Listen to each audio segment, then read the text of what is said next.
जरा उस दृश्य के बारे में सोचिए। मतलब एक ऐसा दिन जब स्पेन के सबसे भीड़-भाड़ वाले शहर बार्सिलोना की सड़कें एकदम सुनसान हैं। हम्म। कोई गाड़ियों का शोर नहीं है, किसी के चलने की आवाज नहीं है, बस चारों तरफ एक अजीब सा सन्नाटा है। और अचानक एक चौड़ी सड़क के बीच में जंगली सुअरों का एक झुंड यानी वाइल्ड बोर्स आराम से टहलते हुए निकल आते हैं। राइट। ये किसी हॉलीवुड साइंस फिक्शन फिल्म का सीन नहीं था। ये साल 2020 के कोविड लॉकडाउन की सच्चाई थी। उस वक्त पूरी दुनिया में एक बात आग की तरह फैल गई थी कि नेचर इज हीलिंग, यानी प्रकृति खुद को ठीक कर रही है। सही बात है। और ये विषय सिर्फ उन जंगली सुअरों के बारे में नहीं है। इसके पीछे का पूरा आधार एक बहुत ही महत्वपूर्ण एडिटोरियल है। द इंडियन एक्सप्रेस में छपे इस एडिटोरियल का शीर्षक है when humans are away, nature finds its way. Okay, let's unpack this, क्योंकि आज हमारा मिशन बहुत क्लियर है। जो स्टूडेंट्स बैंक, एसएससी, रेलवेज या यूपीएससी जैसे एग्जाम्स की तैयारी कर रहे हैं, खास तौर पर हमारे हिंदी मीडियम के एस्पिरेंट्स, उन्हें अक्सर लगता है कि ऐसे लंबे अंग्रेजी एडिटोरियल्स पढ़ना एक पहाड़ जैसी चुनौती है। सुबह सुबह अखबार आता है और एक डर सा लगता है उन्हें, लेकिन आज हम उस डर को खत्म करने वाले हैं। बिल्कुल, डरने की कोई बात नहीं है इसमें। हाँ, मतलब हम सिर्फ इसका हिंदी अनुवाद नहीं करेंगे, हम ये डीप डाइव करेंगे कि इसके वर्ड्स, इसकी सेंटेंस फ्रेमिंग और इसका टोन उन्हें रीडिंग कॉम्प्रिहेंशन और क्लोज टेस्ट में कैसी मदद कर सकता है। मेरी नज़र में ना, किसी भी अंग्रेजी एडिटोरियल को पढ़ना एक खुफिया कोड को डिकोड करने जैसा है। एकदम सही। एक बार आपने पैटर्न और कुछ खास वोकैबुलरी वर्ड्स पकड़ लिए तो पूरी तस्वीर साफ हो जाती है। ये कोड डिकोड करने वाली तुलना बहुत सटीक है। और इस कोड को तोड़ने का सबसे बड़ा नियम यह है कि किसी भी पैसेज का क्या समझने से ज्यादा, मतलब व्हाट समझने से ज्यादा, उसका क्यों या वाई समझना जरूरी है। अच्छा, क्यों पर फोकस करना चाहिए? हाँ, लेखक ने कोई बात क्यों कही है, उसके पीछे का संदर्भ क्या है।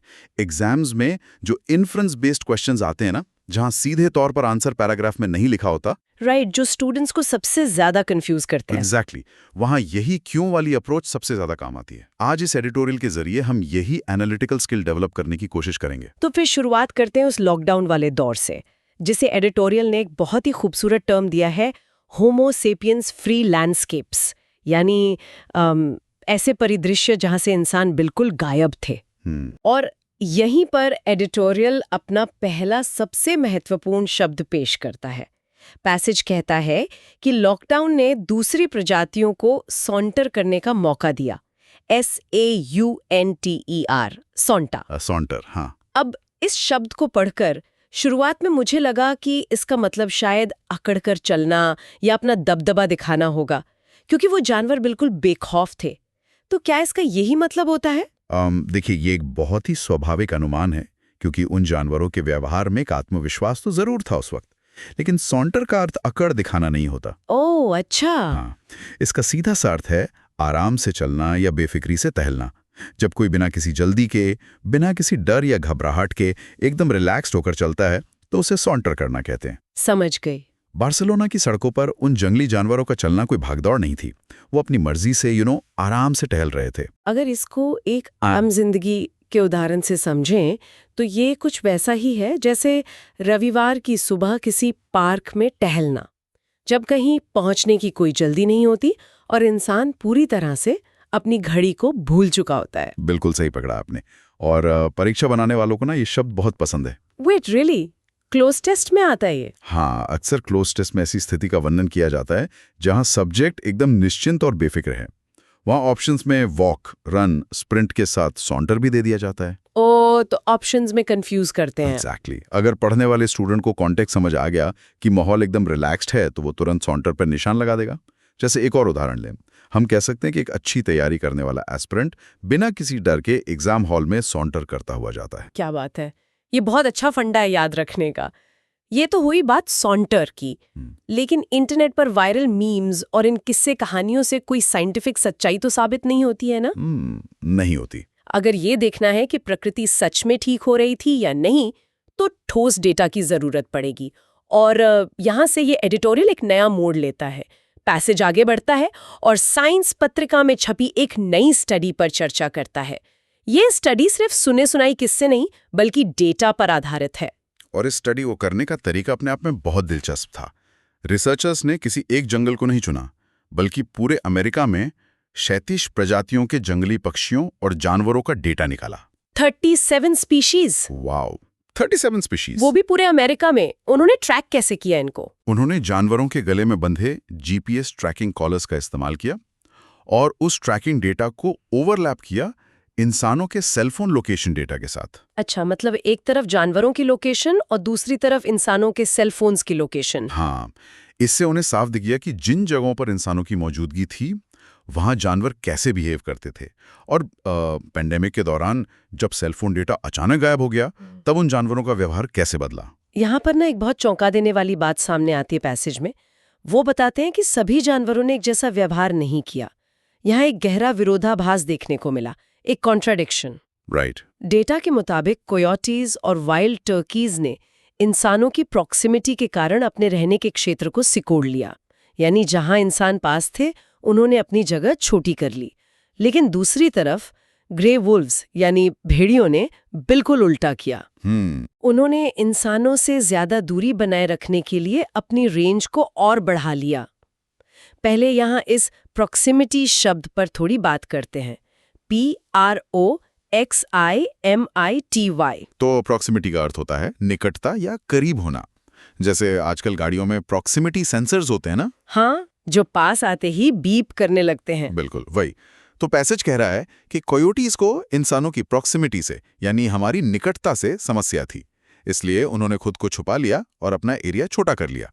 लेकिन इसमें एक बहुत बड़ा सवाल उठता है और मुझे लगती है कि यही वो जगह है जहां किसी एग्जाम हॉल में बैठा एस्पिरेंट सबसे ज्यादा उलझ सकता है। कैसा सवाल? अगर इंसान पास हैं तो कोयोटीज अपना एरिया कम कर रहे हैं ताकि वो छुप सकें, लेकिन भेड़िए अपनी जगह बढ़ा रहे हैं।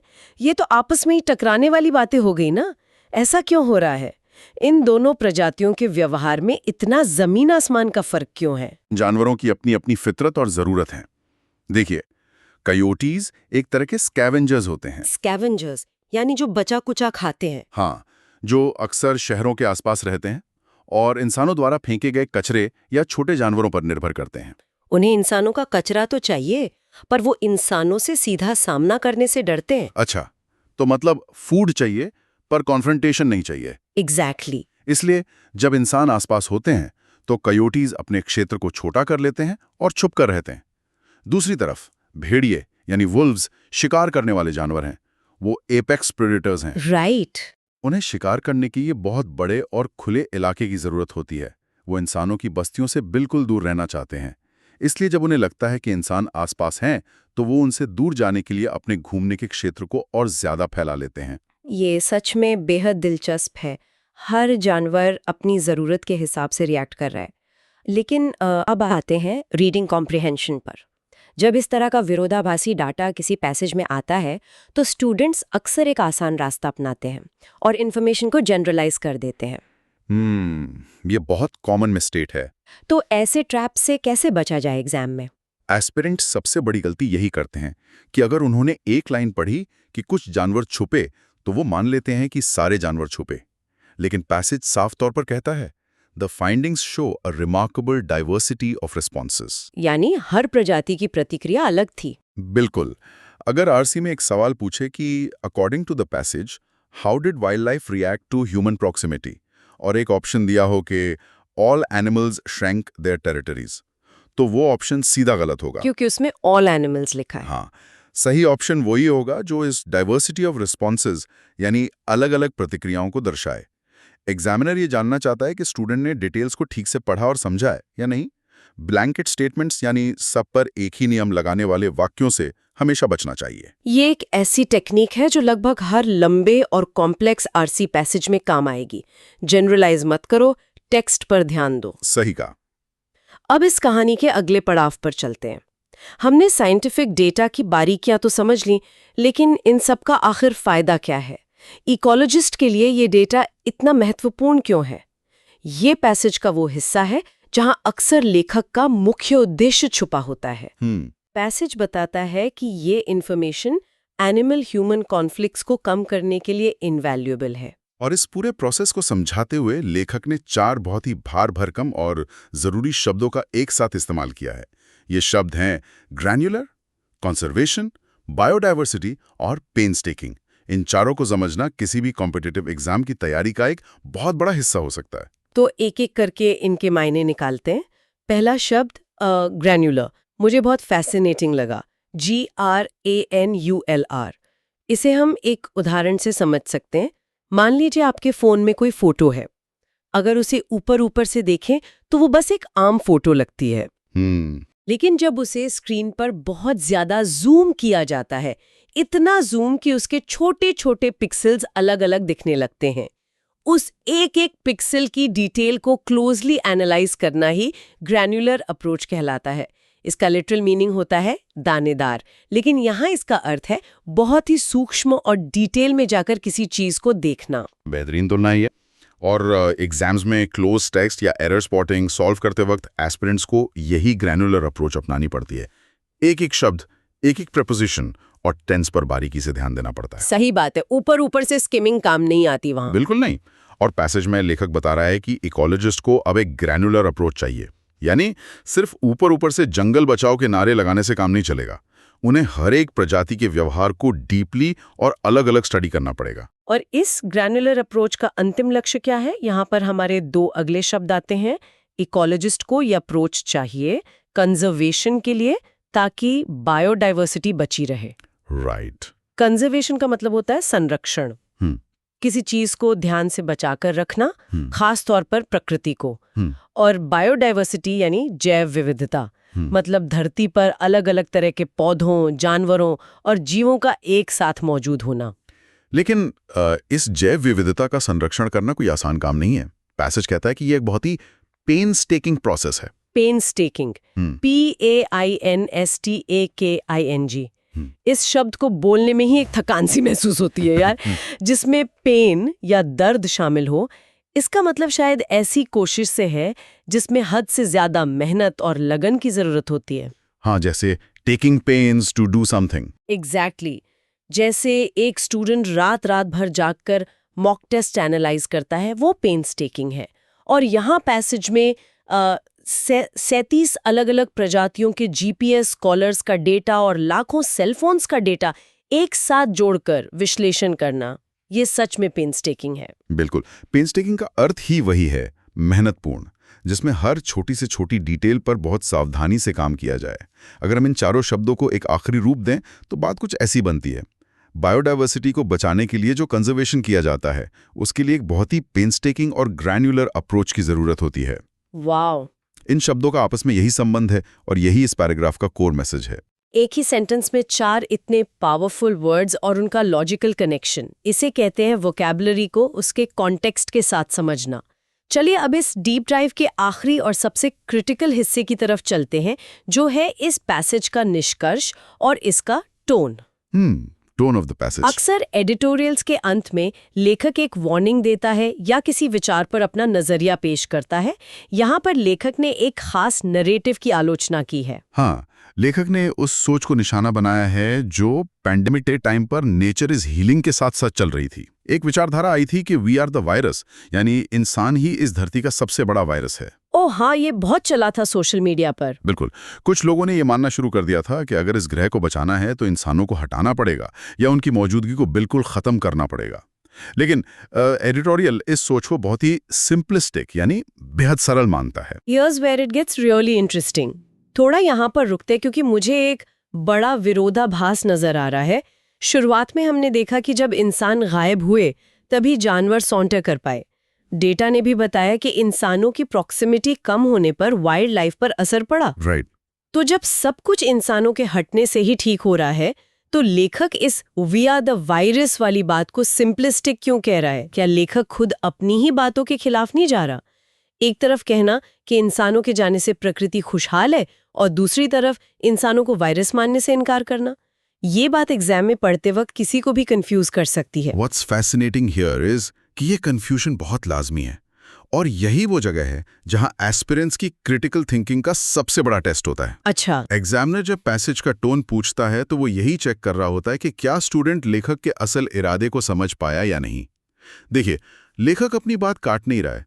वो ये भी मानने से इनकार नहीं कर रहा कि इंसानों की मौजूदगी का असर प्रकृति पर पड़ता है। तो फिर प्रॉब्लम कहाँ है? वो we are the virus narrative को सिंपलिस्टिक यानी सरल इसलिए कह रहा है क्योंकि ये किसी मसले को देखने का एक बहुत ही अव्यवहारिक मतलब इम्प्रैक्टिकल नजरिया है। यानी हम सब अचानक गायब तो हो नहीं सकते। बिल्कुल। इंसानों का इस ग्रह से पूरी तरह हट जाना ना तो संभव है और ना ही कोई हल है। एक अच्छा इकोलॉजिस्ट कभी ये नहीं कहेगा कि इंसानों को खत्म कर दो ताकि जंगल बच जाए। असल हल है कोएग्जिस्टेंस यानी सह अस्तित्व। एक ऐसी स्थिति जहां इंसान और जानवर दोनों एक साथ रह सके। हाँ, बिना एक दूसरे को नुकसान पहुंचाए। यही वजह है कि इस पूरे पैसेज का टोन निराशावादी यानी पेसिमिस्टिक या जज्बाती यानी इमोशनल नहीं है, बल्कि ये पूरी तरह से एनालिटिकल यानी विश्लेषणात्मक और प्रैग्मैटिक यानी व्यवहारिक है। लेखक एक ठोस डेटा के आधार पर एक प्रैक्टिकल सॉल्यूशन ढूंढने की बात कर रहा है। तो जब आरसी के क्वेश्चंस में टोन ऑफ द पैसेज पूछा जाए और ऑप्शंस में इमोशनल, पेसिमिस्टिक और एनालिटिकल दिए होंगे, तो सही जवाब एनालिटिकल ही होगा, क्योंकि बात सुने सुनाए मीम्स से निकलकर ठोस साइंटिफिक डेटा और कोएग्जिस्टेंस पर खत्म होती है। बेहतरीन। आज का ये एनालिसिस वाकई आंखें खोलने वाला रहा। आइए हमारे लिसनर्स के लिए इसे जल्दी से समेट लेते हैं। आज हमने सीखा कि एक अच्छा एडिटोरियल हमेशा एक निश्चित ढांचा फॉलो करता है।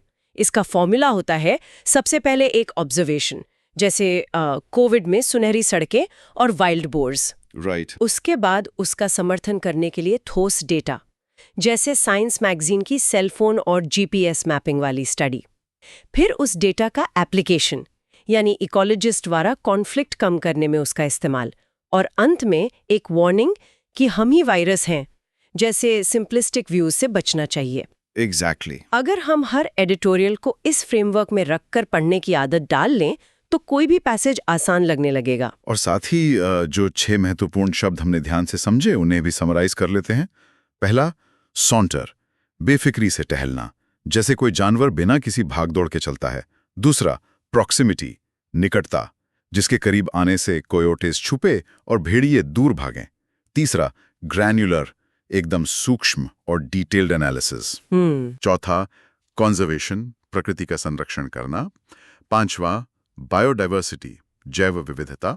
और छठा, इन सब को आसान बनाने वाला नहीं बल्कि एक पेनस्टेकिंग यानी बेहद मेहनतपूर्ण एफर्ट। इन बारीकियों को ध्यान में रखें तो अंग्रेजी के पहाड़ जैसे पैसेजेस से भी दोस्ती हो सकती है। तो चलिए आज के इस डीप डाइव को यहीं विराम देते हैं, लेकिन जाने से पहले उस पहले शब्द सॉन्टर और उस साइंटिफिक डेटा को आपस में जोड़ते हुए मैं एक विचार छोड़कर जाना चाहती हूँ हमारे लिसनर्स के लिए। जरूर। आज हमने देखा कि जानवर हमारी मौजूदगी से या सिर्फ हमारे सेलफोन्स की उस इनविजिबल प्रॉक्सिमिटी से अपने रहने की जगह, अपना एरिया और अपनी आदत बदल लेते हैं। अगर वो इस हद तक हमारे अनुसार अपनी लाइफ को ढाल रहे हैं तो जरा सोचिए, जिसे हम नेचुरल वाइल्ड बिहेवियर कहते हैं, जिसे हम बहुत प्योर और ऑथेंटिक मानते हैं, क्या वो सच में अब नेचुरल बचा भी है? ये गहरा सवाल है। या फिर जिसे हम जानवरों की अपनी जिंदगी समझते हैं, वो असल में उन अदृश्य सीमाओं पर सिर्फ एक प्रतिक्रिया है जो हम इंसानों ने उनके चारों तरफ खींच दी हैं। अगली बार जब किसी जानवर को नेशनल ज्योग्राफिक्स पर देखें या कहीं जंगल में सौंतर करते हुए पाएं, तो इस बात पर गौर जरूर कीजिएगा। तब तक सीखने का ये सिलसिला जारी रखिए और अपने लक्ष्य की तरफ आगे बढ़ते रहिए।